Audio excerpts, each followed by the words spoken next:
মুসলিমের কাছে মিষ্টি বেচা, হ্যাঁ, মুসলিম বিরোধী আন্দোলনে ডোনেশন করবেন, এইটা বাংলাদেশের নাগরিকরা বোঝে না, এটা আমরা বুঝি না। এটা কি আমাকে বলতে হবে যে মিষ্টির দোকান থেকে মিষ্টি কেনা বন্ধ করেন? যদি এই বিশৃঙ্খলা চলতে থাকে, এটা কি বলতে হবে যে হিন্দুদের কাপড়ের দোকান থেকে হিন্দু মানে কাপড় কিনেন না? সনাতনী জাগরণ মঞ্চ নামের যে মঞ্চ, এই সনাতনী জাগরণ মঞ্চ হিন্দুদের ব্রেন ওয়াশ করছে। এখন হিন্দু ভাইদেরকে বলি যে এই সনাতনী জাগরণ মঞ্চ বা ইসকন এরা কেন তোমাদের ব্রেন ওয়াশ করে? কারণ এরা ব্রেন ওয়াশ করলে এদের ইনকাম হয়, এদেরকে তোমরা টাকা পয়সা দাও, প্রভু প্রভু বলে নিজেদের জীবন দিয়ে দেবা, এরকম একটা। আমি একটা ভিডিও আমার হাতে এসেছে, এটা আমি গতকালে না ভিডিও না দেখেই ন্যারেটিভ দিয়েছিলাম যে এরকম হতে পারে। এটা হলো রংপুরে যে প্রোগ্রামটা হয়েছে সেই প্রোগ্রামের একটা ভিডিও। এই প্রোগ্রামে যারা আসছে তারা জানে না এই প্রোগ্রামে কেন আসছে, তারা কেউ জানে না। এবং তাদেরকে জিজ্ঞাসা করা বলা হচ্ছে হলে বলছে তারা ৮ দফা দাবিতে আসছে। এখন ৮ দফার একটা দাবি তারা বলতে পারে না, ঠিক আছে? তো আমরা একটু দেখি, তাহলে বুঝতে পারবো।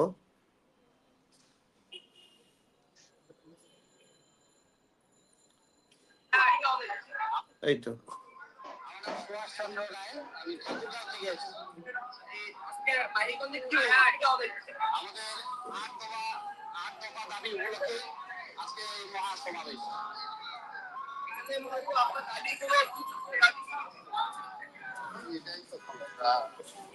আপনার দাবিগুলো কি ছিল?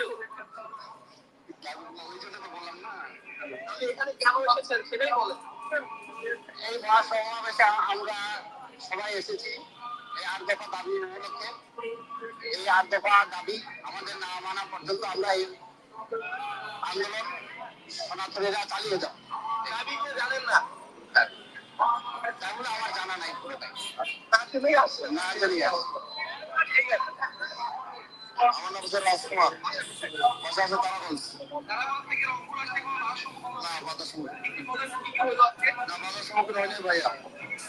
আমি আসছি সুস্থভাবে, এখানে শুনলাম ওইদিকে মারামারি হয়েছে, অন্য সাইডে হয়েছে। আলোচ্য বিষয় আছে ৮ দফা দাবি। আমি বলতে পারবো না ভাই।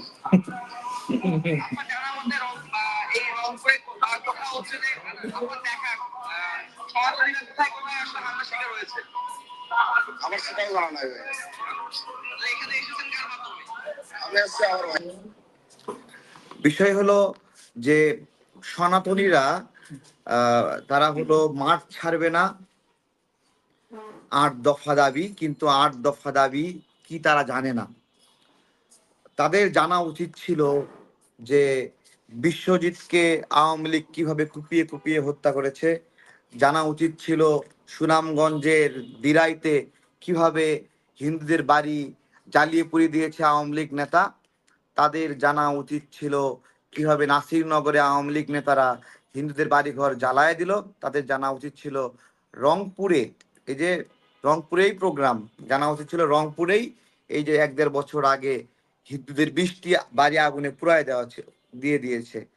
এই হিন্দুরা, এই সনাতনীরা এই কোনো ঘটনা জানে না, কোনো ঘটনা জানে না। ৮ দফার জন্য তারা জীবন দিয়ে দেবে। এখন এই সনাতনীরা হিন্দুরা কেন কোনো ঘটনা জানে না? কেন জানে না? কারণ এই ঘটনাগুলো হাসিনার লোকেরা করছে। হাসিনার লোকেরা করলে সেটাকে তারা অপরাধ মনে করে না, তারা তাদের কষ্ট মনে করে না। কিন্তু তারা ৮ দফা দাবি না হলে পথ ছাড়বে না। ৮ দফা দাবি না মানলে ১ দফা দাবি সরকার পতন চাই, ঠিক আছে? কিন্তু তারা এই তাদের উপর হওয়া নিপীড়নগুলোর বিচার চায় না, জানে না। ওদের ৮ দফার মধ্যে এই দাবিগুলোও নাই, ঠিক আছে? আজকে সনাতনীদেরকে একটা জিজ্ঞাসা করি যে তোমরা যে আমাদের সাথে বিরোধ জ্ঞাপন করছো এই যে ৮ দফার নামে, যে দাবিগুলো তোমরা নিজেরাও জানো না। এই যে ২ দিন আগে এই যে একজন হিন্দু শিক্ষার্থী মারা গেল ভুল চিকিৎসায়, নাম হলো অভিজিৎ। মারা গেল অভিজিৎ, ওইখানে ভুল চিকিৎসার প্রতিবাদ করতে আসলো সব মুসলিম শিক্ষার্থীরা। ঠিক আছে, তো তুমি আমাকে সম্প্রীতির বন্ধু ভাবছো না, কিন্তু তোমার একজন মারা গেলে আমরা দল বেঁধে গিয়ে প্রতিবাদ করতে গেলাম।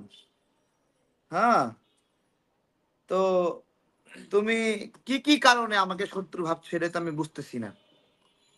যদি বুঝতাম তাহলে তো আমরা তো সেখানে হিন্দু শিক্ষার্থী ভুল চিকিৎসা তো সেখানে যাইতাম না, তাই না? তোমাদের এই 8 দফা থেকে তোমরা দাঁড়ায় বলতে পারলা না যে বিশ্বজিৎ হত্যার মানে বিচার চাই। এই 8 দফা থেকে বলতে পারলা না যে তোমরা হলো ওই যে হেলিকপ্টার থেকে হাসিনা শিশু হিন্দু শিশুকে মেরে ফেলেছে, বিচার চাই। তোমরা চাইলে না কেন? এইখানে সনাতনী জাগরণ মঞ্চ নামের যে মঞ্চ, এই সনাতনী জাগরণ মঞ্চ হিন্দুদের ব্রেন ওয়াশ করছে।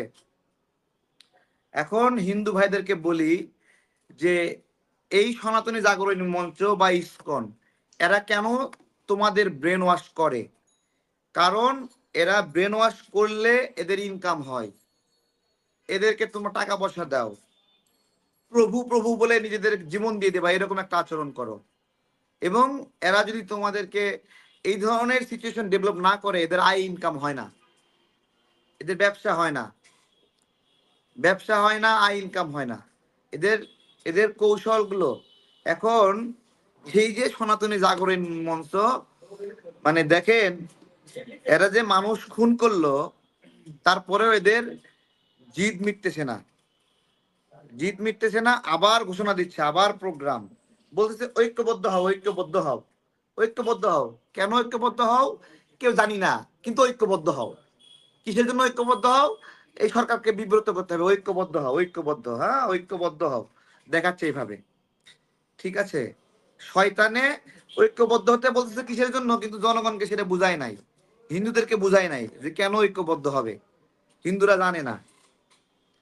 তো হিন্দুদেরকে একটা কথা বলি, এই যে সনাতনী জাগরণ মঞ্চ, ইসকন, মানে তোমাদেরকে উস্কানিদের দিল, উস্কানি দিল, খুব ভালো কথা, তোমরা উস্কানিতে উত্তেজিত হয়ে, এখানে স্ক্রিনটা বন্ধ হয়ে আছে, স্ক্রিনটা আমার কাছে খারাপ লাগছে, বুঝছেন?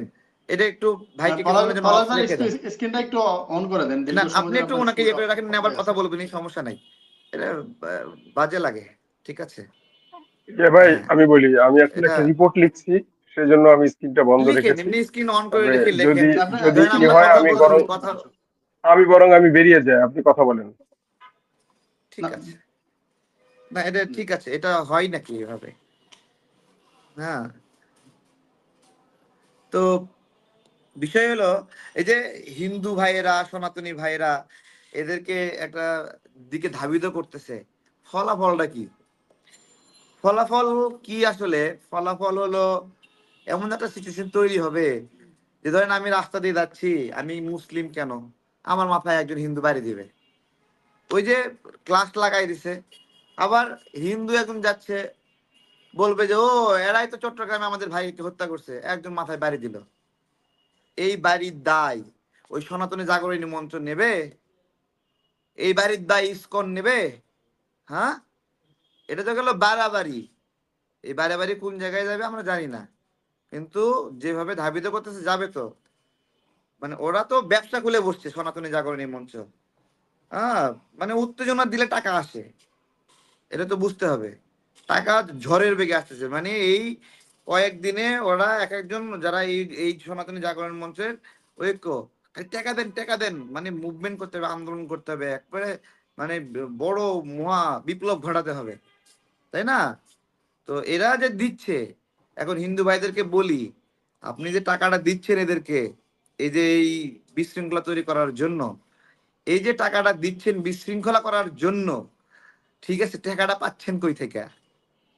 আপনার টাকাটা দিচ্ছে কে? আপনার টাকাটা কই? আপনি যে ডোনেট করতেছেন এদেরকে এই বিশৃঙ্খলার জন্য, টাকাটা পাচ্ছেন কই থেকে? আপনার মিষ্টির দোকান থেকে, নাকি দইয়ের দোকান থেকে, কাপড়ের দোকান থেকে? কাপড় বেচেন কার কাছে? মিষ্টিটা বেচেন কার কাছে? মানে মুসলিমের কাছে মিষ্টি বেচা, হ্যাঁ, মুসলিম বিরোধী আন্দোলনে ডোনেশন করবেন, এইটা বাংলাদেশের নাগরিকরা বোঝে না, এটা আমরা বুঝি না। এটা কি আমাকে বলতে হবে যে মিষ্টির দোকান থেকে মিষ্টি কেনা বন্ধ করেন যদি এই বিশৃঙ্খলা চলতে থাকে? এটা কি বলতে হবে যে হিন্দুদের কাপড়ের দোকান থেকে হিন্দু মানে কাপড় কিনেন না? এটা কি বলে দিতে হবে? বলেন, নাগরিকদের অভিরুচি আছে না? মুসলমানদের অভিরুচি আছে না? এগুলো কেন বলছি?